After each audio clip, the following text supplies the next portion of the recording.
নয় বেঈমান কাফেররা যারা তোমরা তোমাদের নেতাদের কথা মেনে অন্যায়ভাবে ওসমান হাদির মতো মানুষকে হত্যা করেছিলেন, যারা তোমরা তোমাদের নেতার কথা মানি না অন্যায়ভাবে আলেম আমাদের উপর জুলুম করেছিলাম, আজকে আমাদের সাথে কোনো কথা নাই, ইসরাউ ফিহা, আজকে তোমরা সেখানে ধ্বংস হয়ে যাও, ওয়ালা তুকাল্লিমুন, আল্লাহ বলবেন আজকে আমার সাথে কোনো কথা বলার চান্স নাই।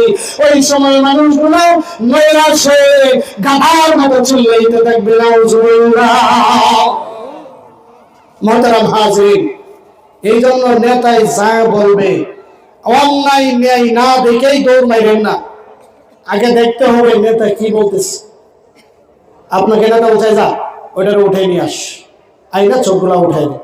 আপনি কি নেতার কথা একজন নিরীহ মানুষকে, একজন গরিব মানুষকে, একজন গার্মেন্টস কর্মীকে, সেই এলাকায় বাড়ি না থাকার কারণে আপনার নেতার কথায় ওকে উঠাই আইনা পাওয়া ভেঙে দিবেন?